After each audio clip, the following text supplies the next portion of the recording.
I work as the communications manager for knowmore. So that means that I've written the overall strategy for the organisation, which you can find handily available on the intranet. I do all of the marketing, which means our materials like our brochures and our business cards and our posters. I also do media management, which means that whenever a journalist calls us, I work out what we need to do and what we need to say.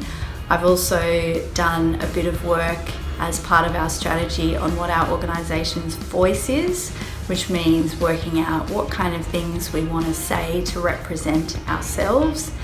And the other few things that I've done are arranging media training for our staff so that we have delegated spokespeople for our organisation.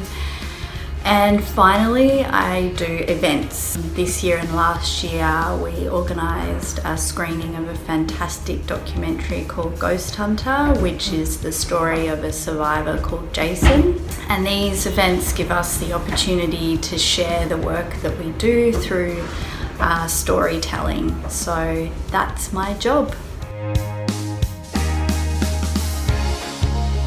Well, first of all, don't panic. It's okay for knowmore to be in the news sometimes. The first thing that you should do though when a journalist calls is just politely let them know that you'll call them back, and then give me a call and we'll work out a response and figure out a spokesperson from the organisation. We have spokespeople in each of the disciplines. Now, I wanted to share with you a few examples of knowmore in the media just to demonstrate what a media appearance might look like.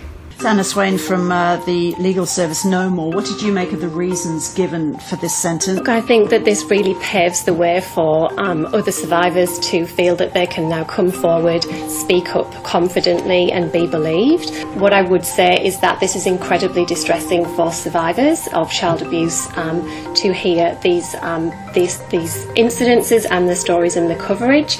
And in our role here, we are doing everything we can to support survivors who are feeling that the whole coverage is very triggering and very distressing. Marist Brothers, one of 7 institutions signing up to the scheme this week, just prior to the government's decision to name and shame those who haven't. We saw a number of major institutions join the scheme very, very recently, ahead of that list being published overnight. So it's a day. Yes, it's clearly had an impact. The scheme was set up to give an estimated 60,000 survivors access to counselling, compensation and an apology.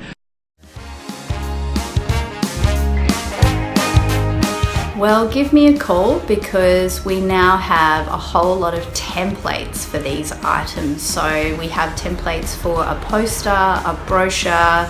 We also are able to organise business cards for you.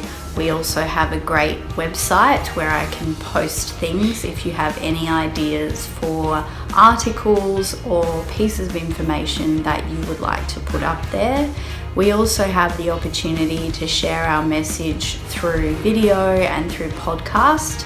So part of our media training involved training up staff in how to create videos. So we actually have very small teams in each of the offices now who are skilled in making short videos, and that might be something like this, just explaining a little bit of the work that we do and how we do it. And it might be talking to someone outside of the organisation where we want to share the work that they do.